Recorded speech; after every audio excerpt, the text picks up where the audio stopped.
আসসালামু আলাইকুম।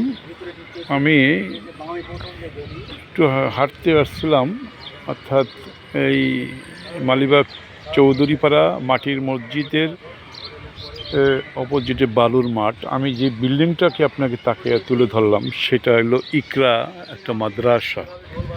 হ্যাঁ, আমি পরে আসছি বিষয়টা, আমি ভিডিওটা টোটালি করে নিয়ে, এটা হলো বালুর মাঠ। এই বালুর মাঠ এখন মেলা চলতেছে, মেলা না মেলা চলতেছে। তো এই মেলাটা বিষয় না, বিষয়টা হচ্ছে এটা সাময়িক হয়তো বা খেলাধুলা করবে, পরবর্তীতে ওনারা চলে যাবে। কিন্তু এই যে দেখেন, আমি এই উত্তর এবং দক্ষিণ, পূর্ব এবং দক্ষিণ কোণা থেকে আমি ভিডিওটা শুরু করছি। বালুর মাঠ, যেটা বলে মালিবাগ চৌধুরীপাড়া, বিশাল মাঠ, খেলার মাঠ। এবং এই যে 80 একরের ঊর্ধ্বে হবে জমি এখানে।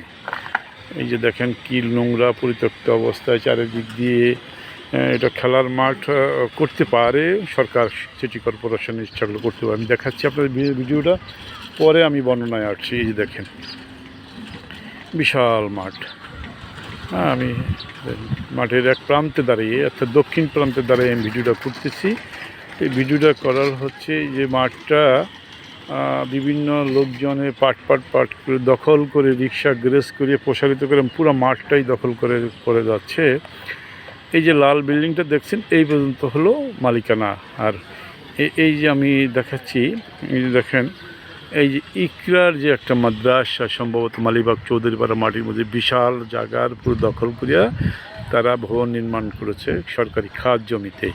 তো এইটা এইভাবে যদি দখল হতে থাকে, এখানে প্রায় এক কোটি বা 50 লক্ষ লোকের বসবাস। মালিবাগ চৌধুরীপাড়া, রামপুরা এবং মাটির মসজিদ সহ আশেপাশে যে মানুষগুলো আছে, তাদের দেখেন বিল্ডিংগুলো আছে, অট্টালিকা। মানুষ এখানকার অনেক বাচ্চারা পড়াশোনা করে বিভিন্ন স্কুল এবং কলেজ, এখানে বিভিন্ন কলেজ আছে, মাদ্রাসাও আছে আশেপাশে। বাচ্চাদের খেলাধুলা আমরা দেখতে পাচ্ছি যে অনেক বাচ্চারা তাদের বাসার সামনে একটু জায়গা পেলে বা বারান্দায় বা গ্যারেজে এখন বাচ্চারা খেলাধুলা করে। স্কুল কলেজের বাচ্চাদের খেলার মাঠ নাই, তাদের যে মুক্ত বাতাসে তারা মানুষ হবে, শুধু ওই স্কুল কলেজে নির্ধারিত রুম বা বিল্ডিংয়ের ভিতরে তাদের সব কিছু চলে। আপনার নিশ্চয়ই মনে আছে, গ্রামের বাংলায় প্রতিটা স্কুলের সামনে খেলার মাঠ থাকে, ফুটবল খেলার মাঠ থাকে, সেই মাঠে বিভিন্ন ধরনের খেলায়। কিন্তু শহরে যারা আমরা বসবাস করি, শহরে যারা ছেলেমেয়েরা মানুষ হচ্ছে, তারা এই একসময় মাঠের সাথে মাঠ, যে খেলার মাঠ বলতে কিছু আছে, সেটা তারা এখন ভিডিওতে বিশ্বকাপ বা ক্রিকেট খেলা দেখে যে মাঠে খেলা হয়। কিন্তু তারা নিজেরাও কিন্তু একজন ছাত্র, তারা পড়াশোনা করে, তারা মাঠে গিয়ে শরীর ঠিক রাখবে, মন মানসিকতা পরিবর্তন হবে, সেটা কিন্তু আমাদের আধুনিক যুগে এই যে শহরে যারা আছে তারা পাচ্ছে না।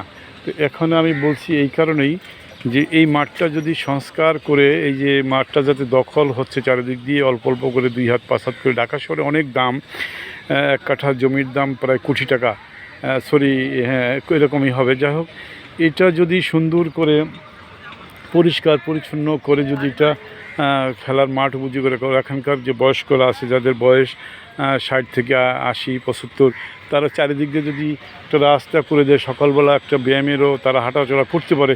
বিভিন্ন সুযোগ সুবিধা রয়েছে এই মাঠটাকে নিয়ে, এই খিলগাঁও মালিবাগ চৌধুরীপাড়া।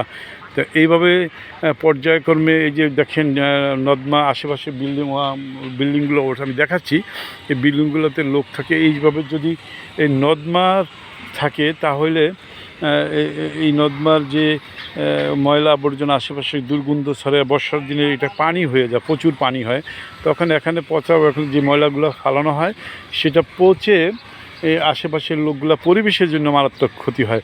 আমি সংশ্লিষ্ট যে আছে এইটার সাথে রিলেটেড, এই যে জমি, ঢাকার যে জমির সাথে গণপূর্ত, তারপরে রাজ্য উন্নয়ন কর্তৃপক্ষ, সিটি কর্পোরেশন, এটা মনে হয় উত্তরের মধ্যে পড়েছেন, উত্তর সিটি কর্পোরেশন। তো আমি চাইব এই কথাগুলোকে বাস্তবায়ন করার জন্য, মানুষের স্বাস্থ্যের দিক বিবেচনা করে, মানুষের খেলাধুলার মানকে উন্নয়ন করার লক্ষ্যে এই বিষয়টা তড়িৎ গতিতে ব্যবস্থা গ্রহণ করবে বলে এলাকাবাসীর বক্তব্য। তবে আমি এলাকাবাসীর বক্তব্য নেওয়ার পক্ষপাতিত্ব না, এই কারণে এখানে তেমন তাদের কোনো পারিবারিক বা ব্যক্তি বিশেষের কোনো এখানে এটা সম্পদের উপস্থাপনা না, এটা রাষ্ট্রীয় সম্পদ। এখানে জনগণের কল্যাণের জন্য একটা মাঠ, খেলার মাঠ, বিশাল মাঠ। যাই হোক, এটা বারবার বলছি, 90 কাঠার ঊর্ধ্বে হবে, ঊর্ধ্বে হবে।